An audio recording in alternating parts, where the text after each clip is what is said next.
ನಮಸ್ತೆ. ನಾನು ನಿಮ್ಮ ರಂಗನಾಥ್ ಕುಲಕರ್ಣಿ ಧಾರವಾಡದಿಂದ.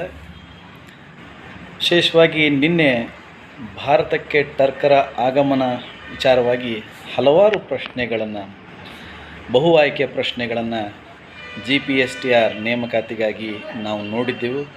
ಅದೇ ರೀತಿಯಾಗಿ ಇವತ್ತು ಭಾರತದ ಇತಿಹಾಸದಲ್ಲಿ ಅತ್ಯಂತ ಪ್ರಸಿದ್ಧವಾಗಿರತಕ್ಕಂತಹ ಹಿಂದವಿ ಸಾಮ್ರಾಜ್ಯದ ಗುರಿಯನ್ನು ಇಟ್ಟುಕೊಂಡಂತಹ ಶಿವಾಜಿ ಮಹಾರಾಜರು ಕಟ್ಟಿಕೊಂಡಂತಹ ಕನಸಿನ ಮರಾಠರ ಬಗ್ಗೆ ತಿಳಿದುಕೊಳ್ಳೋಣ. ಅದರ ವಿಚಾರವಾಗಿ ಅನೇಕ ಪ್ರಶ್ನೆಗಳನ್ನು, ಉತ್ತರಗಳನ್ನು ನಿಮ್ಮ ಮುಂದೆ ಚರ್ಚೆ ಮಾಡಲಿಕ್ಕೆ ಮತ್ತು ಹಂಚಿಕೊಳ್ಳಲಿಕ್ಕೆ ತುಂಬ ಸಂತೋಷ ಅನಿಸುತ್ತೆ. ಭಾರತದ ಇತಿಹಾಸದಲ್ಲಿ ಮುಸಲ್ಮಾನ ಆಡಳಿತ ಅತ್ಯಂತ ಕ್ರೂರತೆಯಿಂದ ಕೂಡಿದಂತಹ ಸಂದರ್ಭದಲ್ಲಿ ವಿಜಯನಗರದಿಂದ ಪ್ರೇರಣೆಯನ್ನು ಪಡೆದು ಹಿಂದೂ ಸಾಮ್ರಾಜ್ಯ, ಹಿಂದೂ ಧರ್ಮ ರಕ್ಷಣೆಗಾಗಿ ನನ್ನ ಜೀವನವನ್ನು ಮುಡಿಪಾಗಿಡ್ತೀನಿ ಅಂದುಕೊಂಡು ಆಡಳಿತವನ್ನು ನಡೆಸಿರ್ತಕ್ಕಂತಹ ಶಿವಾಜಿ ಮಹಾರಾಜರ ಕುರಿತಾದಂತಹ ಅನೇಕ ಪ್ರಶ್ನೆಗಳು ಬೇರೆ ಬೇರೆ ರೂಪದಲ್ಲಿ ಪರೀಕ್ಷೆಯಲ್ಲಿ ಬರ್ತದೆ. ಅದೇ ರೀತಿಯಾಗಿ ಶಿವಾಜಿ ಮಹಾರಾಜರ ನಂತರ ದ ಗ್ರೇಟ್ ಮರಾಠ ಎನಿಸಿಕೊಂಡಂತಹ ಪೇಶ್ವೆಗಳ ಕುರಿತಾಗಿಯೂ ಅವರ ಆಡಳಿತದ ಕುರಿತಾಗಿಯೂ ಸಹಿತ ಅನೇಕ ಪ್ರಶ್ನೆಗಳು ಬೇರೆ ಬೇರೆ ಕಾಂಪಿಟೇಟಿವ್ ಎಕ್ಸಾಮ್ದೊಳಗೆ ಬರ್ತಾವೆ. ಅಂತಹ ಕಾಂಪಿಟೇಟಿವ್ ಎಕ್ಸಾಮನ್ನು ಫೇಸ್ ಮಾಡುವಂತಹ ಸಂದರ್ಭದಲ್ಲಿ ನಮಗೆ ಈ ಎಲ್ಲ ಪ್ರಶ್ನೆಗಳ ಮುಖೇನ ಒಂದಿಷ್ಟು ಅನುಕೂಲ ಆಗುತ್ತೆ ಅನ್ನುವಂತಹ ಕಾರಣ. ನಾವು ಹಿಂದಿನ ಪ್ರಶ್ನೆಗಳನ್ನು ನೋಡಿದ ಹಾಗೆ ಇಲ್ಲಿಯೂ ಸಹಿತ ಕಾರ್ಯ ಮತ್ತು ಕಾರಣದ ರೀತಿಯ ಪ್ರಶ್ನೆಗಳು, ಅದರಲ್ಲಿ ಪ್ರತಿಪಾದನೆಯಾಗಿ ಮೊಘಲರ ಪತನದ ನಂತರ ಮರಾಠರು ಭಾರತದ ಅತ್ಯಂತ ಪ್ರಬಲ ಸ್ಥಾನೀಯ ಶಕ್ತಿಯಾಗಿ ಹೊರಹೊಮ್ಮಿದರು. ಹಾಗೆ ಭಾರತ ಇದಕ್ಕೆ ಕಾರಣವನ್ನು ಭಾರತ ಒಂದೇ ದೇಶ ಎಂಬ ಸ್ಪಷ್ಟ ಪರಿಕಲ್ಪನೆಯನ್ನು ಹೊಂದಿದವರಲ್ಲಿ ಮರಾಠರು ಮೊದಲಿಗರು ಅನ್ನುವಂಥ ಎರಡು ಹೇಳಿಕೆಗಳಿವೆ. ಹಾಗಾದರೆ ಇದರಲ್ಲಿ ಯಾವುದು ಸರಿ ಅಂತ ನೋಡಿದಾಗ ಅದು ಸರಿಯಿದೆ, 6 ತಪ್ಪಾಗಿದೆ. ಆ ಕಲ್ಪನೆಯನ್ನು ಅವರು ಇಟ್ಕೊಂಡಿರಲಿಲ್ಲ. ಇನ್ನು ಶಿವಾಜಿಯ ಜನ್ಮಸ್ಥಳ ಶಿವನೇರು ದುರ್ಗ, ಇದಕ್ಕೆ 4 ಆಯ್ಕೆಗಳನ್ನು ಕೊಟ್ಟಿದ್ದಾನೆ. ಆದರೆ ನಮಗೆ ಗೊತ್ತಿರಬೇಕು, ಇದು ಸಹಜವಾದಂಥ ಸರಳಾದಂಥ ಪ್ರಶ್ನೆ. ರಾಯಗಢ, ಬುಂದೇಲ್ಖಂಡ್, ಅಮರಕೋಟೆ, ಶಿವನೇರು ದುರ್ಗ. ಇದರಲ್ಲಿ ಸರಿಯಾದ ಆಯ್ಕೆ ಶಿವನೇರು ದುರ್ಗ ಅಂಥೇಳಿ. ಅದೇ ರೀತಿಯಾಗಿ 3ನೇ ಪ್ರಶ್ನೆಯನ್ನು ಕೇಳ್ತಾನೆ. ಇಲ್ಲಿಯೂ ಪ್ರತಿಪಾದನೆ ಮತ್ತು ಸಮರ್ಥನೆಯನ್ನು 2 ಹೇಳಿಕೆಗಳನ್ನು ಕೊಡ್ತಾನೆ. ತನ್ನ ಪೋಷಕನಾದಂತಹ ದಾದಾಜಿ ಕೊಂಡದೇವನು ಕ್ರಿಸ್ತಶಕ 1647ರಲ್ಲಿ ಸಾಯುವುದರೊಂದಿಗೆ ಶಿವಾಜಿಯು ತಾನೇ ಯಜಮಾನನಾದ. ಇದಕ್ಕೆ ಸಮರ್ಥನೆ ರೂಪದೊಳಗಿದೆ. ದಾದಾಜಿ ಕೊಂಡದೇವನು ಕೊಂಡಾನದಲ್ಲಿ ದಂಗೆಗಳನ್ನು ನಡೆಸಿದ್ದರಿಂದ ಶಹಾಜಿಯನ್ನು ಬಿಜಾಪುರದ ಆಸ್ಥಾನದಿಂದ ಹೊರಹಾಕಿ ಅವಮಾನಿಸಲಾಯಿತು ಅಂಥೇಳಿ ಈ ಹೇಳಿಕೆಗಳನ್ನು ಗಮನಿಸಿದಾಗ ಮತ್ತು ಹೇಳಿಕೆ ಮತ್ತು ಪ್ರತಿಪಾದನೆ ಎರಡೂ ಸರಿಯಾಗಿದೆ. ಆದರೆ ಪ್ರತಿಪಾದನೆಗೆ ಸಮರ್ಥನೆ ಸರಿಯಾದಂತಹ ಕಾರಣ ಅಲ್ಲ. ಯಾವ ಕೆಳಗಿನ ಕೋಟೆಯನ್ನು ಶಿವಾಜಿ ತನ್ನ ತಂದೆಯನ್ನು ಬಿಡಿಸಿಕೊಳ್ಳುವುದಕ್ಕಾಗಿ ಮೊಹಮ್ಮದ್ ಆದಿಲ್ ಶಾನಿಗೆ ಕೊಡಬೇಕಾಯಿತು ಅಂತ ಕೇಳಿದಾಗ ಆಯ್ಕೆಗಳು ಈ ರೀತಿಯಾಗಿವೆ: ತೋರಣದ ಕೋಟೆ, ರಾಯಗಢ ಕೋಟೆ, ಪ್ರತಾಪಗಢ ಕೋಟೆ, ಕೊಂಡಾನ ಕೋಟೆ. ಇಲ್ಲಿ ಸರಿಯಾದ ಉತ್ತರ ತೋರಣದ ಕೋಟೆಯನ್ನು ಶಿವಾಜಿಯು ತನ್ನ ತಂದೆಯನ್ನು ಬಿಡಿಸಿಕೊಳ್ಳಲು ಆದಿಲ್ ಶಾನಿಗೆ ಕೊಡಬೇಕಾಯಿತು ಅಂಥೇಳಿ. ಕ್ರಿಸ್ತಶಕ 1672ರಲ್ಲಿ ನಡೆದಂತಹ ಒಂದು ಯುದ್ಧದಲ್ಲಿ ಶಿವಾಜಿ ಮೊಘಲರ ಸೈನ್ಯವನ್ನು ಸೋಲಿಸ್ತಾನೆ. ಯಾವ ಯುದ್ಧ ಅಂಥೇಳಿ ಇಲ್ಲಿ ಸಲ್ಹಾರ್, ಸಂಗಮೇಶ್ವರ, ತೋರಣ ಮತ್ತು ರಾಯಗಢ, ಈ 1672ರಲ್ಲಿ ನಡೆದಂಥ ಇದರೊಳಗೆ ಸರಿಯಾದ ಆಯ್ಕೆ ಅಂದರೆ ಸಲ್ಹಾರ್ ಯುದ್ಧದಲ್ಲಿ ಶಿವಾಜಿ ಮೊಘಲರ ಸೈನ್ಯವನ್ನು ಸೋಲಿಸ್ತಾನೆ. ಇನ್ನು ಮುಂದಿನ 6ನೇ ಪ್ರಶ್ನೆ, ನಿಶ್ಚಿತ ಹೇಳಿಕೆ ಇದನ್ನು ಕಾರಣ 6ದಿಂದ ವಿವರಿಸುತ್ತೆ. ಹಾಗಾದರೆ ಇವುಗಳನ್ನು ಮುಂದಿನ ಹೇಳಿಕೆ ಯಾವುದು ಸರಿ ಅಂತ ನೋಡಲಾಗಾಗಿ ನಿತ್ಯ ಹೇಳಿಕೆಗಳನ್ನು ಕೊಡ್ತಾನೆ. ಶಿವಾಜಿ ಸೃಜಿಸಿದ ರಾಜ್ಯವು ಆಳವಾದ ಬೇರೊಂದು ಗೊಂದಲಗಳ ಮೇಲೆ ಆಧಾರವಾಗಿತ್ತು ಅನ್ನುವಂಥದ್ದನ್ನು ಒಂದು ಹೇಳಿದರೆ, ಕಾರಣವಾಗಿ ಔರಂಗಜೇಬನಿಗೆ ಒಂದು ಪತ್ರವನ್ನು ಬರಿತಾನಂತೆ. ಆ ಪತ್ರದಲ್ಲಿ ಶಿವಾಜಿ ಅಕ್ಬರ್ನನ್ನು ಸಾಮ್ರಾಜ್ಯ ರಚನೆ ಶಿಲ್ಪಿ ಅಂತ ಕರೀತಾರೆ. ಆತನ ಕುಲ್ ನೀತಿಯನ್ನು ಶ್ಲಾಘಿಸುತ್ತಾನೆ. ಸುಲ್ ಈ ಕುಲ್ ಅನ್ನುವಂಥ ನೀತಿಯನ್ನು ಶ್ಲಾಘಿಸ್ತಾನೆ ಅನ್ನುವಂಥದ್ದು ಇದೆ. ಆದರೆ ಇದರಲ್ಲಿ ಇದಕ್ಕೆ ಉತ್ತರವಾಗಿ ನೋಡಿದಾಗ ಎ ಮತ್ತು ಆರ್, ಎ ಮತ್ತು ನಿಶ್ಚಿತ ಹೇಳಿಕೆ ಕಾರಣ ಎರಡೂ ಸರಿ, ಆದರೆ ಎಗೆ ಆರ್ ಕಾರಣವಲ್ಲ, ಎರಡೂ ಕೂಡ ಬೇರೆ ಬೇರೆ. 1665 ಜೂನ್ 24 ಇವರ ನಡುವೆ ಪುರಂದರ ಒಪ್ಪಂದವನ್ನು ಸಹಿ ಮಾಡಲಾಯಿತು. ಯಾರ್ಯಾರ ನಡುವೆ ಈ ಒಪ್ಪಂದ ನಡೀತು? ಪುರಂದರ ಒಪ್ಪಂದ 1665 ಶಿವಾಜಿ ಮತ್ತು ಶಹಿಸ್ತಾ ಖಾನ್, ಶಿವಾಜಿ ಮತ್ತು ಅಫ್ಜಲ್ ಖಾನ್, ಶಿವಾಜಿ ಮತ್ತು ಜೈಸಿಂಗ್, ಸಂಭಾಜಿ ಮತ್ತು ಜೈಸಿಂಗ್. ಈ 4 ಆಯ್ಕೆಗಳಲ್ಲಿ ಸರಿಯಾದಂಥ ಉತ್ತರ ಸಿ, ಶಿವಾಜಿ ಮತ್ತು ಜೈಸಿಂಗರ ನಡುವೆ ನಡೆಯುತ್ತೆ. ಇದು ಪುರಂದರ ಒಪ್ಪಂದ. ಸೊ ಮೊಘಲ್ ರಾಜರುಗಳ ವಿರುದ್ಧ ಶಿವಾಜಿ ಹೋರಾಟವನ್ನು ಮಾಡಲು ಕಾರಣ ಏನು? 3 ಕಾರಣಗಳನ್ನು ಕೊಡ್ತಾರೆ. ಒಂದು, ಅಧಿಕ ಸಂಪತ್ತನ್ನು ಸಂಗ್ರಹಿಸಿಕೊಳ್ಳಲು. ಒಂದು, ಸ್ವತಂತ್ರ ಮರಾಠ ಸಾಮ್ರಾಜ್ಯವನ್ನು ಕಟ್ಟಬೇಕು ಅನ್ನುವಂತಹ ಕಾರಣಕ್ಕಾಗಿ. ಮೊಘಲರನ್ನು ವಿದೇಶಿ ಆಕ್ರಮಣಕಾರರು ಎಂದು ಪರಿಗಣಿಸಿದ್ದರಿಂದ. ಹಾಗೆ ಮತ್ತು ಮೊಘಲರ ಪ್ರಭಾವದಿಂದ ಹಿಂದೂ ಧರ್ಮವನ್ನು ರಕ್ಷಿಸಲು. ಇದರಲ್ಲಿ ಸರಿಯಾಗಿರತಕ್ಕಂತಹ ಉತ್ತರ ಮೊಘಲರ ಪ್ರಭಾವದಿಂದ ಹಿಂದೂ ಧರ್ಮವನ್ನು ರಕ್ಷಿಸಲು, ಹಿಂದೂ ಧರ್ಮವನ್ನು ರಕ್ಷಿಸಲು ಅನ್ನುವಂಥ ಉತ್ತರ ಸರಿಯಾಗಿರತಕ್ಕಂಥದ್ದು. ಇನ್ನು ಮುಂದಿನ ಪ್ರಶ್ನೆ, ಶಿವಾಜಿಯ ಕಿರೀಟ ಧಾರಣ ಮಾಡಿದ್ದು ಈ ಸ್ಥಳದಲ್ಲಿ ಅಂತ ಕೇಳೋದು. ಅಥವಾ ಇದೇ ಪ್ರಶ್ನೆಯನ್ನು ಯಾವ ಸ್ಥಳದಲ್ಲಿ ಶಿವಾಜಿಯ ಕಿರೀಟ ಧಾರಣೆ ನಡೆಯಿತು ಅಂತಲೂ ಕೇಳಬಹುದು. ಪ್ರಶ್ನೆಯನ್ನು ತಿರುಮುರುವಾಗಿ ಕೇಳುವಂಥ ಸಾಧ್ಯತೆ ಇರುತ್ತೆ, ಅಥವಾ ಬೇರೆ ರೂಪದಲ್ಲಿ ಗೊಂದಲ ಹುಟ್ಟಿಸುವ ರೀತಿಯಲ್ಲಿ ಕೇಳುವ ಸಾಧ್ಯತೆ ಇರುತ್ತದೆ. ಯಾಕಂದರೆ ಇದೊಂದು ಸ್ಪರ್ಧೆ. ಇಲ್ಲಿ ಶಿವನೇರು ದುರ್ಗ, ಪ್ರತಾಪಗಢ, ಔರಂಗಾಬಾದ್, ರಾಯಗಢ. ಶಿವನೇರು ದುರ್ಗ, ಪ್ರತಾಪ್ಗಢ, ಔರಂಗಾಬಾದ್, ರಾಯಗಢ. ಇದರಲ್ಲಿ ಸರಿಯಾಗಿರತಕ್ಕಂತಹ ಉತ್ತರ ರಾಯಗಢ. ಕ್ರಿಸ್ತಶಕ 1674 ಜೂನ್ 16 ಶಿವಾಜಿ ಛತ್ರಪತಿ ಮಹಾರಾಜರಾಗಿ ಸಿಂಹಾಸನವನ್ನು ಏರಿದ್ದು ಎಲ್ಲಿ? ನೋಡಿ, ಶಿವಾಜಿಯ ಕಿರೀಟಧಾರಣೆ ಅಂತ ಪ್ರಶ್ನೆಯನ್ನು ಇಲ್ಲಿ ಕೇಳಿದರೆ ಇಲ್ಲಿ ಇಸ್ವಿ ಸಮೇತವಾಗಿ ಕೇಳ್ತಾನೆ. ಕ್ರಿಸ್ತಶಕ 1674 ಜೂನ್ 16 ಶಿವಾಜಿ ಛತ್ರಪತಿ ಮಹಾರಾಜರು ಸಿಂಹಾಸನ ಏರಿದ್ದು ಈ ಸ್ಥಳದೊಳಗೆ.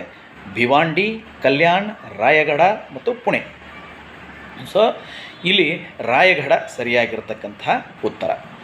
ಶಿವಾಜಿ ರಚಿಸಿದ ಮಂತ್ರಿಮಂಡಲವನ್ನು ಹೀಗೆ ಕರೀತಾ ಇದ್ದರು: ನವರತ್ನಗಳು, ಸಮಿತಿ, ವಿಧಾತ, ಅಷ್ಟಪ್ರಧಾನ. ನೋಡಿ, ಶಿವಾಜಿ ಒಂದು ಒಳ್ಳೆಯ ರೀತಿಯಾದಂತಹ ಆಡಳಿತ ವ್ಯವಸ್ಥೆಯನ್ನು ಮಾಡಿಕೊಂಡಿದ್ದ. ಅನೇಕ ವಿಭಾಗಗಳನ್ನು ಮಾಡಿ ಪ್ರತಿಯೊಂದು ವಿಭಾಗಕ್ಕೂ ಒಬ್ಬೊಬ್ಬ ಮಂತ್ರಿಗಳನ್ನಾಗಿ ಮಾಡಿದ್ದ. ಆ ಮಂತ್ರಿಮಂಡಲವನ್ನೇ ಅಷ್ಟಪ್ರಧಾನ ಅಂತ ಕರೀತಾರೆ.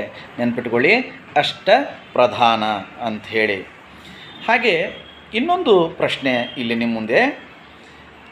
ಇವರ ಆಳ್ವಿಕೆಯಲ್ಲಿ ಚಿಟ್ನೀಸ್ ಅಧಿಕಾರಿಗಳು ರಾಯಭಾರತ್ವದ ಪತ್ರ ವ್ಯವಹಾರಗಳನ್ನು ನೋಡಿಕೊಳ್ಳುತ್ತಿದ್ದರು ಅಂತ.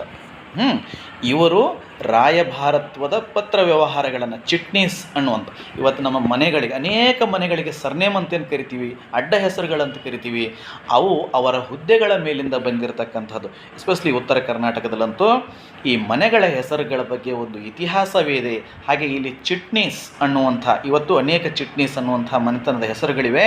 ಅವರ ಅಧಿಕಾರ ಏನಾಗಿತ್ತಪ್ಪ ಅಂತಂದರೆ ರಾಯಭಾರತ್ವದ ಪತ್ರ ವ್ಯವಹಾರಗಳನ್ನು, ಅಂಬಾಸಡರ್ ಆಗಿ ಪತ್ರ ವ್ಯವಹಾರ ಕೆಲಸವನ್ನು ಅವರು ಮಾಡ್ತಾ ಇದ್ದರು.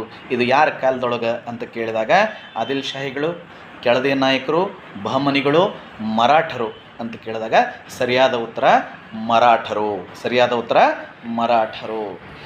ಇನ್ನೊಂದು ಪ್ರಶ್ನೆಗೆ ಉತ್ತರವನ್ನು ನೋಡೋಣ. ಶಿವಾಜಿ ಕಾಲದ ಮರಾಠ ಆಡಳಿತ ವ್ಯವಸ್ಥೆಯಲ್ಲಿ ಪೇಶ್ವೆ ಇದರ ಉಸ್ತುವಾರಿಯನ್ನು ಹೊಂದಿದ್ದನು. ನೋಡಿ, ಮುಂದೆ ಪೇಶ್ವೆಗಳೇ ಗ್ರೇಟ್ ಮರಾಠ ಅಂತ ಕರೆಯಲ್ಪಟ್ಟರು. ಆದರೆ ಪೇಶ್ವೆ ಕೂಡ ಒಂದು ಹುದ್ದೆಯಾಗಿತ್ತು ಅಷ್ಟಪ್ರಧಾನರಲ್ಲಿ. ಅವರು ಯಾವ ಹುದ್ದೆಯನ್ನು ನೋಡಿಕೊಳ್ತಾ ಇದ್ದರು? ಹಣಕಾಸು, ಗ್ರಾಮಾಡಳಿತ, ಸಾಮಾನ್ಯ ಆಡಳಿತ ಮತ್ತು ವಿದೇಶಾಂಗ ವ್ಯವಹಾರ. ಹಾಗಾದರೆ ಅವರು ಸಾಮಾನ್ಯ ಆಡಳಿತವನ್ನು ನೋಡಿಕೊಳ್ತಾ ಇದ್ದರು ಅಂತ. ವಿದೇಶಾಂಗ ವ್ಯವಹಾರಗಳನ್ನು ಶಿವಾಜಿಯ ಅಷ್ಟಪ್ರಧಾನ ವ್ಯವಸ್ಥೆಯಲ್ಲಿ ನೋಡಿಕೊಳ್ಳುತ್ತಿದ್ದವರು ಯಾರು ಅನ್ನುವಂಥ ಒಂದು ಪ್ರಶ್ನೆ.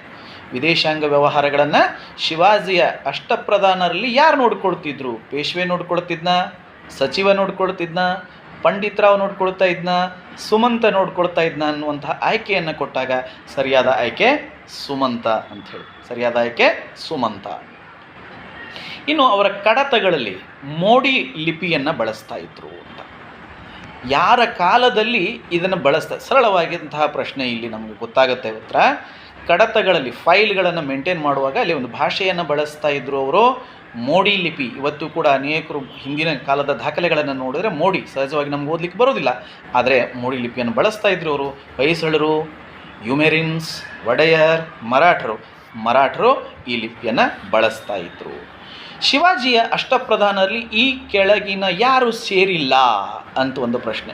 ಯಾರ್ಯಾರು ಇಲ್ಲ, ಯಾರ್ಯಾರು ಇದ್ದಾರೆ ಅಂತ ಗೊತ್ತಾಗಿದ್ದಾಗ ಯಾರಿಲ್ಲ ಅನ್ನೋ ಒಂದು ಸಹಜ ಗೊತ್ತಾಗತ್ತೆ.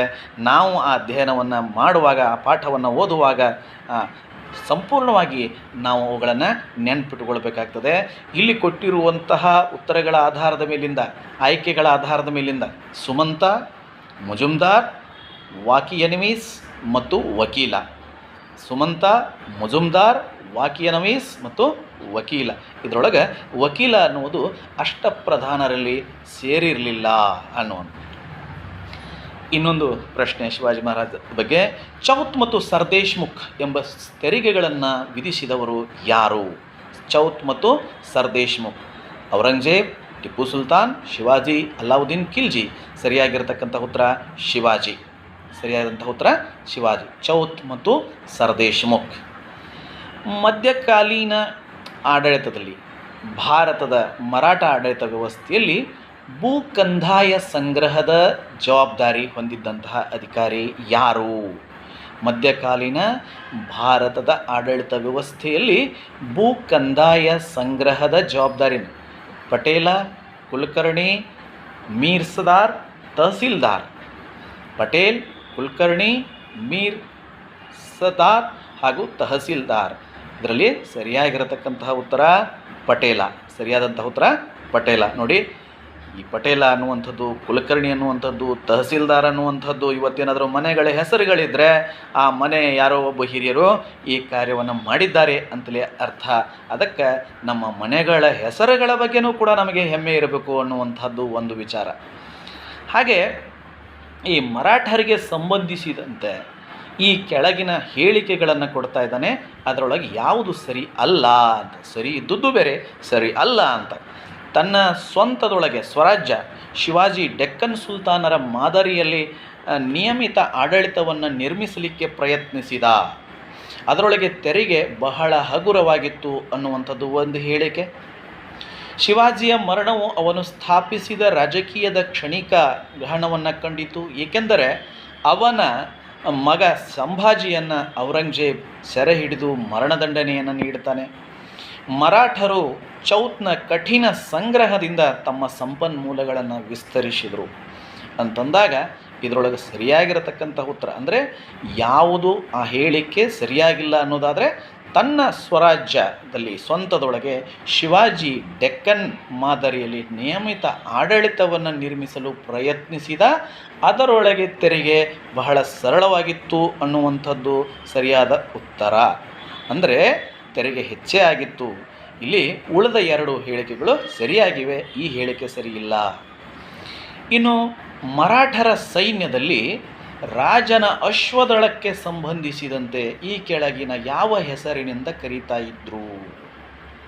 ಅಶ್ವದಳವನ್ನು ಶಿಲೇದಾರರು, ಬಾರ್ಗಿಗಳು, ಹಜಾರಿಗಳು ಮತ್ತು ಸುಬೇದಾರರು. ಶಿಲೇದಾರರು, ಬಾರ್ಗಿಗಳು, ಹಜಾರಿಗಳು ಮತ್ತು ಸುಬೇದಾರರು. ಇದರೊಳಗೆ ಸರಿಯಾದ ಉತ್ತರ ಅಶ್ವದಳವನ್ನು ನೋಡ್ತಾ ಇದ್ದು ಬಾರ್ಗಿಗಳು ಅಂತ ಹೇಳಿ, ಬಾರ್ಗಿಗಳು. ಇನ್ನು ಕೆಲವು ಹೊಂದಿಸಿ ಇಸುವಿಗಳು ಮತ್ತು ನಡೆದಂತಹ ಘಟನೆಗಳನ್ನು ಆಧರಿಸಿ ಹೊಂದಿಸಿ ಬರಲಿಕ್ಕೆ ಕೊಡ್ತಾನೆ. ಎ ಪಟ್ಟಿಯಲ್ಲಿ 1576, ಬಿ ಪಟ್ಟಿಯಲ್ಲಿ ಮೊದಲನೇದು ಹಳದಿ ಘಾಟ್ ಯುದ್ಧ, 1600ರಲ್ಲಿ ನಾದಿರ್ ಶಾ ಇಂದ ದೆಹಲಿಯ ಆಕ್ರಮಣ, ಈ ಕಡೆ 1680, ಇನ್ನೊಂದು ಕಡೆ ಶಿವಾಜಿಯ ಮರಣ, 1739 ಈಸ್ಟ್ ಇಂಡಿಯಾ ಕಂಪನಿಗೆ ಚಾರ್ಟರನ್ನು ನೀಡಿತು. ಹಾಗಾದರೆ ಇಲ್ಲಿ ಸರಿಯಾದ ಉತ್ತರ ಎ. 1576ರಲ್ಲಿ ಹಳದಿ ಘಾಟ್ ಯುದ್ಧ ನಡೆಯುತ್ತೆ. 1576ರಲ್ಲಿ ಹಳದಿಘಾಟ್. ಇದು ಇತಿಹಾಸ ಪ್ರಸಿದ್ಧವಾಗಿರತಕ್ಕಂತಹ ಯುದ್ಧವೇ. 1600 ಇದು ಈಸ್ಟ್ ಇಂಡಿಯಾ ಕಂಪನಿಗೆ ಚಾರ್ಟರನ್ನು ನೀಡಿದ್ದು. 1680 ಶಿವಾಜಿಯ ಮರಣ. 1680ರಲ್ಲಿ ಶಿವಾಜಿ ಮಹಾರಾಜರು ತೀರಿ ಹೋಗ್ತಾರೆ. 1739 ನಾದಿರ್ ಶಾನಿಂದ ದೆಹಲಿಯ ಆಕ್ರಮಣವಾಗುತ್ತೆ. ಇಲ್ಲಿ ಮತ್ತೆ 2 ಹೇಳಿಕೆಗಳನ್ನು ಕೊಡ್ತಾನೆ, ಒಂದು ಪ್ರತಿಪಾದನೆ ಮತ್ತು ಸಮರ್ಥನೆ. ಯಾವುದು ಸರಿ ಅಂತ ನೋಡೋಣ. ಶಿವಾಜಿ ತನ್ನ ಮಂತ್ರಿಗಳಿಗೆ ರಾಜ್ಯ ಹಾಗೂ ನೌಕರರಿಗೆ ಹಣದ ರೂಪದಲ್ಲಿ ವೇತನವನ್ನು ನೀಡುತ್ತಿರಲಿಲ್ಲ. ಇನ್ನೊಂದು ಹೇಳಿಕೆ ಇದೆ, ಸಮರ್ಥನೆ. ಶಿವಾಜಿ ರಾಜ್ಯಕ್ಕೆ ತೊಂದರೆದಾಯಕವಾಗಿದ್ದಂತಹ ಜಾಗೀರ್ದಾರಿ ವ್ಯವಸ್ಥೆಯನ್ನು ಒಪ್ಪಿಕೊಳ್ಳಲಿಲ್ಲ ಅಂತಂದಾಗ ಎ ತಪ್ಪಾಗಿರತಕ್ಕಂಥದ್ದು, ಅಂದರೆ ಆತ ಹಣದ ರೂಪದಲ್ಲಿ ಕೊಡ್ತಾ ಇದ್ದ ಅಂತಲೇ ಅರ್ಥ. ಬಿ ಸರಿಯಾಗಿದೆ, ಅವನು ಜಹಾಗೀರ್ದಾರಿ ವ್ಯವಸ್ಥೆಯನ್ನು ಒಪ್ಪಿಕೊಂಡಿರಲಿಲ್ಲ. ಇನ್ನು ಮರಾಠ ಪೇಶ್ವೆಗಳು, ಶಿವಾಜಿಯ ನಂತರ ಅಧಿಕಾರವನ್ನು ವಹಿಸಿಕೊಂಡಂತಹ ಮರಾಠ ಪೇಶ್ವೆಗಳು ಮೂಲತಃ ಏನಾಗಿದ್ದರು? ಮರಾಠ ಭೋಸ್ಲೆಗಳಾಗಿದ್ದರು, ಚಿತ್ಪಾವನ ಬ್ರಾಹ್ಮಣರಾಗಿದ್ದರು, ಮಾಲವಿಯ ಬ್ರಾಹ್ಮಣರಾಗಿದ್ದರು, ಯಾದವರ ಉತ್ತರಾಧಿಕಾರಿಗಳು ಆಗಿದ್ದರು ಅನ್ನುವಂಥ 4 ಆಯ್ಕೆಗಳನ್ನು ಕೊಡ್ತಾನೆ. ಇದರೊಳಗೆ ಸರಿಯಾಗಿರತಕ್ಕಂತಹ ಉತ್ತರ ಚಿತ್ಪಾವನ ಬ್ರಾಹ್ಮಣರು. ಇವತ್ತು ಕೂಡ ನಾವು ಈ ಕುಲವನ್ನು ಕಾಣ್ತೇವೆ. ಚಿತ್ಪಾವನ ಬ್ರಾಹ್ಮಣರು ಅಂದರೆ ಹಿಂದವಿ ಸ್ವರಾಜ್ಯದ ಕನಸನ್ನು ಇಟ್ಟುಕೊಂಡಂತಹ ಶಿವಾಜಿಯ ಆಡಳಿತ ಒಂದು ಭಾಗವಾದರೆ, ನಂತರದಲ್ಲಿ 2ನೇ ಘಟ್ಟದಲ್ಲಿ ಪೇಶ್ವೆಗಳ ಆಡಳಿತ ಇನ್ನೊಂದು ಘಟ್ಟವನ್ನು ತಲುಪುತ್ತೆ. ಅವರೂ ಕೂಡ ಅದರಲ್ಲೂ ಕೂಡ 2ನೇ ಶಿವಾಜಿ ಅಂತ ಕರೆಯಲ್ಪಟ್ಟಿರತಕ್ಕಂತಹ ಅರಸರುಗಳು ಕೂಡ ಆಗಿ ಹೋಗಿದ್ದಾರೆ. ಅಂದರೆ ಅವರ ಉದ್ದೇಶ ಒಂದೇ ಆಗಿತ್ತು ಅನ್ನುವಂಥದ್ದು. ಸಂಭಾಜಿಯ ನಂತರ ಯಾರು ಮರಾಠ ಆಡಳಿತವನ್ನು ವ್ಯವಸ್ಥಿತಗೊಳಿಸಿದರು? ಸಂಭಾಜಿಯ ಮರಣದ ನಂತರ ಯಾರು ಆಡಳಿತವನ್ನು? ರಾಜಾರಾಮ್, ಬಾಲಾಜಿ ವಿಶ್ವನಾಥ, ಗಂಗಾಬಾಯಿ, ನಾನಾಜಿ ದೇಶ್ಮುಖ್. ಆದರೆ ಇದರಲ್ಲಿ ಸರಿಯಾಗಿರತಕ್ಕಂಥ ಉತ್ತರ ಬಾಲಾಜಿ ವಿಶ್ವನಾಥ್ ಅನ್ನುವಂಥ ಅರಸ. ಈ ಹುದ್ದೆಯಿಂದ ಪ್ರಾರಂಭಿಸಿ, ಒಂದು ಹುದ್ದೆಯಿಂದ ಪ್ರಾರಂಭಿಸಿ ಬಾಲಾಜಿ ವಿಶ್ವನಾಥನು ಉನ್ನತ ಅಧಿಕಾರವಾದ ಪೇಶ್ವೆ ಹುದ್ದೆಯನ್ನು 1713ರಲ್ಲಿ ಪಡೆದ. 1713ರಲ್ಲಿ ಸೈನಿಕ, ಕರಣಿಕ, ರೈತ, ಸಣ್ಣ ಮಟ್ಟದ ವ್ಯಾಪಾರಿ ಅಲ್ಲಿಂದ ಹಿಡ್ಕೊಂಡು. ಹಾಗಾದರೆ ಇದರೊಳಗೆ ಯಾವ ಸರಿ ಹೋದು? ಕರಣಿಕ. ಹಾಗಾದರೆ ಕರಣಿಕ ಅಂದರೆ ಏನು?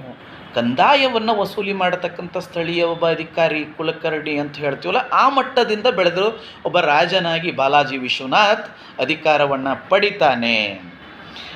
ಕೆಳಗಿನ ಹೇಳಿಕೆಗಳಿಗೆ ಮರಾಠರಲ್ಲಿ ಸಂಬಂಧಿಸಿರತಕ್ಕಂಥದ್ದು ಯಾವುದು ತಪ್ಪಾಗಿದೆ ಅಂತ ಕೇಳ್ತಾನೆ. ಮರಾಠ ಚಳುವಳಿ ಅಭಿವೃದ್ಧಿ ಒರಿಸ್ಸಾದಲ್ಲಿ ವಾಸ್ತವಿಕ ಸ್ವತಂತ್ರ ಸಾಮ್ರಾಜ್ಯವನ್ನು ಸ್ಥಾಪಿಸಲು ಪ್ರಾರಂಭಿಸಿತು. ಪೇಶ್ವಾ ಹುದ್ದೆಗೆ ಬಾಜಿರಾವನ ಪ್ರವೇಶ 1720ರಲ್ಲಿ ನಡೆಯಿತು. ಮರಾಠರು 1741ರಲ್ಲಿ ರಾಜಸ್ಥಾನ್, ದೋಆಬ್ ಮತ್ತು ಪಂಜಾಬ್ನ ಕೆಲವು ಪ್ರಾಬಲ್ಯಕ್ಕಾಗಿ ಪ್ರಯತ್ನಿಸಿದರು. ಮರಾಠರ ಚಳುವಳಿಯನ್ನು ಮರಾಠ ಸರದಾರರು ಮುನ್ನಡೆಸಿದರು. ಇದರೊಳಗೆ ಯಾವುದು ತಪ್ಪಾಗಿದೆ? ಈ 3 ಹೇಳಿಕೆಗಳು ಬಿ, ಸಿ ಮತ್ತು ಡಿ ಹೇಳಿಕೆಗಳು ಸರಿಯಾಗಿವೆ. ತಪ್ಪಾಗಿರತಕ್ಕಂಥದ್ದು ಯಾವುದು ಅಂದರೆ, ಮರಾಠ ಚಳುವಳಿಯ ಅಭಿವೃದ್ಧಿಯು ಒರಿಸ್ಸಾದಲ್ಲಿ ವಾಸ್ತವಿಕ ಸ್ವತಂತ್ರ ಸಾಮ್ರಾಜ್ಯವನ್ನು ಸ್ಥಾಪಿಸಲು ಪ್ರಾರಂಭಿಸಿತು. ದಾಳಿ ನಡೀತು, ವಶಪಡಿಸಿಕೊಂಡ್ರಾದರೆ ಅಲ್ಲೇ ಸಾಮ್ರಾಜ್ಯವನ್ನು ಮಾಡಬೇಕು ಅನ್ನುವಂಥ ಉದ್ದೇಶ ಮರಾಠರಿಗೆ ಇರಲಿಲ್ಲ. ಕೆಳಗಿನ ಯಾವ ಒಪ್ಪಂದವನ್ನು 2ನೇ ಮರಾಠ ಯುದ್ಧದ ನಂತರ ಮಾಡಿಕೊಂಡ್ರು? ಪೂನಾ ಒಪ್ಪಂದ, ಪುರಂದರ ಒಪ್ಪಂದ, ಸಿಂಹಗಡ ಒಪ್ಪಂದ, ಬೇಸಿನ್ ಒಪ್ಪಂದ. ಇಲ್ಲಿ ನೆನಪಿಟ್ಟುಕೊಳ್ಬೇಕಾಗಿರ್ತಕ್ಕಂಥ ಅಂಶಗಳು ಸಾಕಷ್ಟಿವೆ. ಯಾಕಂದರೆ 3 ಮರಾಠ ಯುದ್ಧಗಳಲ್ಲಿ 3 ಒಪ್ಪಂದಗಳು ಆಗುವಂಥದ್ದು. ಕೆಳಗಿನ ಯಾವ ಒಪ್ಪಂದ 2ನೇ ಮರಾಠ ಯುದ್ಧದ ನಂತರ ಮಾಡಿಕೊಳ್ಬೇಕು? ಬೇಸಿನ್ ಅನ್ನುವಂಥದ್ದು. ಉತ್ತರ ಏನು? ಸರಿಯಾದ ಉತ್ತರ ಬೇಸಿನ್. 3ನೇ ಆಂಗ್ಲೋ ಮರಾಠ ಯುದ್ಧದಲ್ಲಿ ಸಂಪೂರ್ಣ ವಿಜಯವನ್ನು ಗಳಿಸಿರತಕ್ಕಂಥ ನಂತರ ಪೇಶ್ವಾ ಹುದ್ದೆಯನ್ನು ರದ್ದುಗೊಳಿಸಿದರು ಮತ್ತು ಬಾಜಿರಾವ್ 2ನ್ನು ನಿವೃತ್ತರಾಗಲು ಅವಕಾಶ ಮಾಡಿಕೊಟ್ಟವರು. ಬಥೂರ್, ಕೊರೆಗಾಂವ್, ಕಿರ್ಕಿ ಅನ್ನುವಂಥದ್ದು ಸರಿಯಾಗಿರತಕ್ಕಂಥ ಉತ್ತರ. ಆಂಗ್ಲೋ ಮರಾಠ ಯುದ್ಧವು ಯಾವ ಒಪ್ಪಂದದೊಂದಿಗೆ ಕೊನೆಗೊಂಡಿತು? ಆಂಗ್ಲೋ ಮರಾಠ ಯುದ್ಧ ಯಾವ? ಸಿಂಧಿಯಾನೊಡನೆ ಗ್ವಾಲಿಯರ್ ಒಪ್ಪಂದ, ಹೋಲ್ಕರ್ನೊಡನೆ ಮೊನ್ಯುಡಸರ್ ಪೂನಾ ಒಪ್ಪಂದ, ಸಿಂಧಿಯೊಡನೆ ಸರ್ಜಿ ಅರ್ಜುನ್ಗಾಂವ್ ಒಪ್ಪಂದ. ಇದರೊಳಗೆ ಸರಿಯಾಗಿರತಕ್ಕಂಥ ಉತ್ತರ ಹೋಲ್ಕರ್ನೊಡನೆ ಮೊನಡಸಾರ್ ಪೂನಾ ಒಪ್ಪಂದ ಅನ್ನುವಂಥ ಉತ್ತರ ಬರುತ್ತೆ ನಮಗೆ. ಹಾಗೆ ಇಲ್ಲಿ ಹೊಂದಿಸಿ ಬರೀ ಅನ್ನುವಂಥದ್ದು ಕೊಟ್ಟಿದ್ದಾನೆ. ಪೇಶ್ವಾಗಳ ಜೊತೆಗೆ ಯಾವ ಒಪ್ಪಂದವನ್ನು ಮಾಡಿಕೊಂಡ್ರು ಅನ್ನುವಂಥದ್ರೊಳಗೆ ಬೇಸಿನ್ ಒಪ್ಪಂದವನ್ನು ಮಾಡಿಕೊಂಡ್ರು. ಪೇಶ್ವಾಗಳ ಜೊತೆಗೆ ಬೇಸಿನ್ ಒಪ್ಪಂದವನ್ನು ಮಾಡಿಕೊಂಡ್ರು.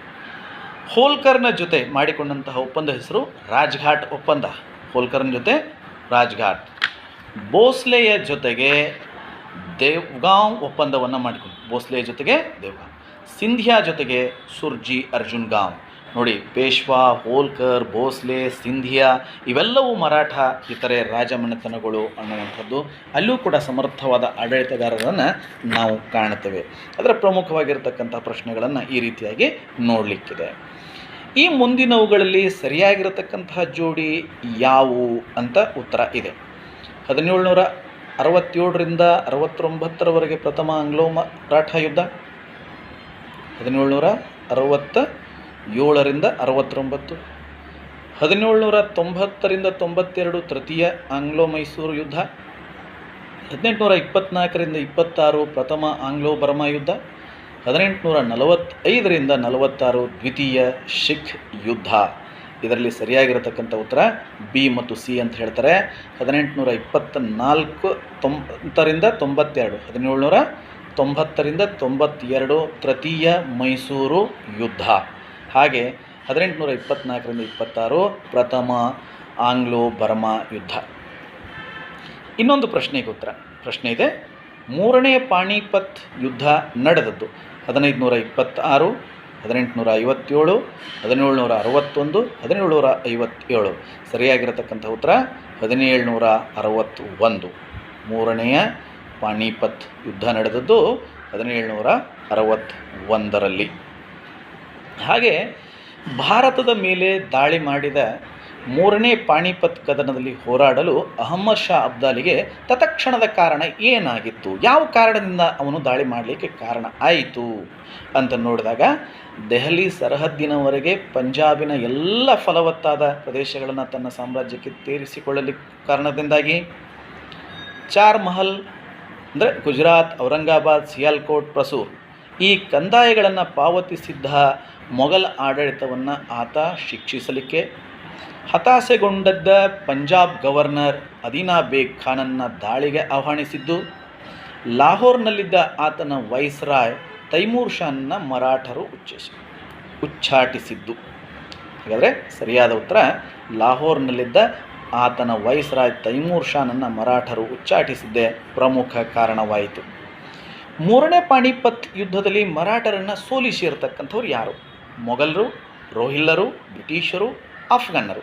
ಮೂರನೇ ಪಾಣಿಪತ್ ಯುದ್ಧದಲ್ಲಿ ಮರಾಠರನ್ನು ಸೋಲಿಸಿರ್ತಕ್ಕಂಥವರು ಅಫ್ಘಾನರು. ಮೂರನೇ ಪಾಣಿಪತ್ ಕದನ ನಡೆದಾಗ ಮರಾಠ ನಾಯಕರು ಯಾರಾಗಿದ್ದರು? ಬಾಜಿರಾವ್, ಬಾಲಾಜಿ ವಿಶ್ವನಾಥ್, ಬಾಜಿರಾವ್, ಮಾಧವರಾವ್. ಇದರೊಳಗೆ ಸರಿಯಾಗಿರತಕ್ಕಂಥ ಉತ್ತರ ಬಾಲಾಜಿ ಬಾಜಿರಾವ್. ಕೆಳಗೆ ಕೊಟ್ಟಿರುವಂತಹ ಅಂಶಗಳನ್ನು ನೋಡಲಿಕ್ಕಾಗಿ ಅಲ್ಲಿ ಯಾವ ರೀತಿಯಾದಂತಹ ಮಂಥನಗಳನ್ನು ನಾವು ಕಾಣ್ತೀವಿ? ಸಿಂಧಿಯಾ, ಹೋಳ್ಕರ್, ಗಾಯಕ್ವಾಡ್, ಭೋಸ್ಲೆ. ಸಿಂಧಿಯಾ, ಹೋಳ್ಕರ್, ಗಾಯಕ್ವಾಡ್ ಮತ್ತು ಭೋನ್ಸ್ಲೆ. ಸೊ ಇದೇ ರೀತಿಯಾಗಿ ಇನ್ನೊಂದಿಷ್ಟು ಪ್ರಶ್ನೆಗಳನ್ನು ಇಲ್ಲಿ ಬಿಟ್ಟ ಸ್ಥಳಗಳ ರೂಪದಲ್ಲಿಯೂ ಸಹಿತ ಕೊಟ್ಟಿದ್ದಾನೆ. ಅವುಗಳನ್ನು ಕೂಡ ನಾವು ನೆನಪಿಟ್ಟುಕೊಳ್ಬೇಕು. ಅಂದರೆ ನೇರ ಪ್ರಶ್ನೆಗಳನ್ನು ನಾವು ಓದಿದ್ದೀವಿ ಅಂತಂದರೆ, ಸುದೀರ್ಘವಾದಂತಹ ಪುಸ್ತಕಗಳಲ್ಲಿ ಇರುವಂಥ ಅಂಶಗಳನ್ನು ನಾವು ಓದಿಕೊಂಡಿದ್ದೀವಿ ಅಂತಂದರೆ ಈ ಬಹು ಆಯ್ಕೆ ಪ್ರಶ್ನೆಗಳು ಬಹಳ ಸುಲಭ ಆಗ್ತವೆ. ಶಿವಾಜಿಯ ಗುರು ಯಾರು ಅಂತ ಸರಳ ಪ್ರಶ್ನೆ, ಗುರು ದಾದಾಜಿ ಕೊಂಡದೇವ್. ಹಾಗೆ ಶಿವಾಜಿ ಅಫ್ಜಲ್ ಖಾನನನ್ನು ಈ ಒಂದು ಆಯುಧದಿಂದ ಕೊಂದನು ಅಂತ ಕೇಳ್ತಾನೆ. ಅಲ್ಲಿ ವ್ಯಾಘ್ರ ನಖ. ಶಿವಾಜಿಯ ತಾಯಿ ಹೆಸರು ಜೀಜಾಬಾಯಿ. ಮೊದಲನೆಯ ಆಂಗ್ಲೋ ಮರಾಠ ಯುದ್ಧದ ಅಂತ್ಯದಲ್ಲಿ ಮರಾಠರು ಮತ್ತು ಬ್ರಿಟಿಷರ ಮಧ್ಯೆ ಸಾಲ್ಬಾಯ್ ಒಪ್ಪಂದ ನಡೆಯಿತು. ಇನ್ನೊಂದು ನಿಮಗೆ 2-3 ವಾಕ್ಯಗಳಲ್ಲಿ ಇರತಕ್ಕಂತಹ ಉತ್ತರ. 2ನೇ ಪೇಪರ್ನಲ್ಲಿ ಶಿವಾಜಿಯನ್ನು ವಿಜಾಪುರದ ಸುಲ್ತಾನ ಯಾವ ಕಾರಣದಿಂದ ವಿರೋಧ ಮಾಡ್ತಾ ಇದ್ದ ಅಂತ ಕೇಳ್ತಾನೆ. ಶಿವಾಜಿ ಕೇವಲ 19 ವರ್ಷ ಓಡಾಡ್ತಿರ್ತೀವಿ ನಾವು. ಆದರೆ 19ನೇ ವಯಸ್ಸಿನಲ್ಲಿ ಶಿವಾಜಿ ಮಹಾರಾಜರು ವಿಜಯಪುರದ ಆದಿಲ್ ಶಾನ ಅಧೀನದಲ್ಲಿರತಕ್ಕಂತಹ ತೋರಣ ದುರ್ಗವನ್ನು ವಶಪಡಿಸಿಕೊಂಡಿದ್ದರು. ನಂತರ ರಾಯಗಢ, ಸಿಂಹಗಢ, ಪ್ರತಾಪ್ಗಢ ಮುಂತಾದ ಕೋಟೆಗಳನ್ನು ಒಂದೊಂದಾಗಿ ಗೆದ್ದುಕೊಂಡು ಬಂದರು. ಹಾಗಾಗಿ ವಿಜಯಪುರದ ಸುಲ್ತಾನ ಶಿವಾಜಿ ಮಹಾರಾಜರನ್ನು ವಿರೋಧ ಮಾಡ್ತಾ ಇದ್ದ. 19 ವರ್ಷದ ಹುಡುಗರು ಅಂದರೆ ಇವತ್ತು ಉಂಡಾಡಿ ಗುಂಡರ ಹಾಗೆ ಸುಮ್ಮನೆ ತಿರುಗ್ತಿರ್ತಾರೆ. ಆದರೆ 19ನೇ ವಯಸ್ಸಿನಲ್ಲಿ ಇಷ್ಟೆಲ್ಲ ಸಾಧನೆಗಳನ್ನು ಶಿವಾಜಿ ಮಹಾರಾಜರು ಮಾಡಿದರು. ಕೆಲವು ಪ್ರಮುಖ ಮರಾಠ ರಾಜ್ಯವನ್ನು ಆಳಿದ ಪೇಶ್ವೆಗಳ ಹೆಸರುಗಳನ್ನು ತಿಳಿಸ್ರಿ ಅಂತ ಹೇಳ್ತಾರೆ. ಬಾಲಾಜಿ ವಿಶ್ವನಾಥ್, 1ನೇ ಬಾಜಿರಾಯ್, ಬಾಲಾಜಿ ಬಾಜಿರಾಯ್. ಈ ರೀತಿಯಾಗಿ ಅನೇಕ ಅಂಶಗಳನ್ನು ಇಲ್ಲಿ ಮಾಡಲಾಗಿದೆ. ಇನ್ನು ಶಿವಾಜಿಯ ಆಡಳಿತ ವ್ಯವಸ್ಥೆಯ ಬಗ್ಗೆ ಪ್ರಶ್ನೆ ಬೀಳಬಹುದು. 1ನೇ ಬಾಜಿರಾಯನ ಸಾಧನೆಯನ್ನು ವಿವರಿಸಿರಿ ಅಂತ ಪ್ರಶ್ನೆ ಬೀಳ್ಬೋದು. ಇವುಗಳನ್ನು ನಾವು ಸುದೀರ್ಘವಾದ ಉತ್ತರದ ರೀತಿಯಲ್ಲಿ ನೋಡಿಕೊಳ್ಬೇಕು. ಮತ್ತು ಮೊದಲನೇ ಆಂಗ್ಲೋ ಮರಾಠ ಯುದ್ಧಕ್ಕೆ ಕಾರಣ ಏನು, ಮತ್ತು 3ನೇ ಆಂಗ್ಲೋ ಮರಾಠ ಯುದ್ಧಕ್ಕೆ ಕಾರಣವೇನು, ಸಂಕ್ಷಿಪ್ತವಾಗಿ ಉತ್ತರಿಸಿ ಅನ್ನುವಂತಹ ಸಂದರ್ಭದಲ್ಲಿ ಯಾವ ಒಪ್ಪಂದಗಳ ಅನ್ವಯ ಯುದ್ಧಗಳು ಕೊನೆಗೊಂಡವು ಅನ್ನುವಂತಹ ಪ್ರಶ್ನೆ ಆಗಿರಬಹುದು. ಹೀಗೆ ನಾನಾ ಮುಖೇನವಾಗಿ ಈ ಅಧ್ಯಾಯದ ಮೇಲೆ ಪ್ರಶ್ನೆಯನ್ನು ಕೇಳ್ತಾನೆ. ನಾನು ನಿನ್ನೆ ಒಂದು ವಿಡಿಯೋವನ್ನು ಬಿಟ್ಟಿದ್ದೆ, ಇವತ್ತು ನಿಮ್ಮ ಮುಂದೆ ಎಲ್ಲ ಪ್ರಶ್ನೆಗಳನ್ನು ಹಾಜರುಪಡಿಸಿದ್ದೇನೆ. ನಿಮಗೆ ಇಷ್ಟ ಆದರೆ ಇದೆಲ್ಲವನ್ನು ಶೇರ್ ಮಾಡಿ, ದಯವಿಟ್ಟು ಈ ಚಾನಲನ್ನು ಸಬ್ಸ್ಕ್ರೈಬ್ ಮಾಡಿ. ಓದುಗರಿಗೆ ಒಂದಿಷ್ಟು ಅನುಕೂಲ ಆಗಲಿ ಅನ್ನುವಂಥದ್ದು ಇವತ್ತು ಜ್ಞಾನದ ಹರಿವು ಎಲ್ಲ ಕಡೆಯಿಂದ ಬರ್ತಾ ಇದೆ. ಹಾಗೆ ನಾನು ಆ ಮುಖೇನವಾಗಿ ನನ್ನ ಚಿಕ್ಕ ಜ್ಞಾನವನ್ನು ನಿಮ್ಮ ಮುಂದೆ ಹಂಚಿಕೊಂಡಿದ್ದೇನೆ. ಮುಂದಿನ ದಿನಗಳಲ್ಲಿ ಇನ್ನೊಂದಿಷ್ಟು ವಿಡಿಯೋ ಜೊತೆಗೆ ತಮ್ಮೊಂದಿಗೆ ಬರಲಿದ್ದೇನೆ. ಧನ್ಯವಾದ.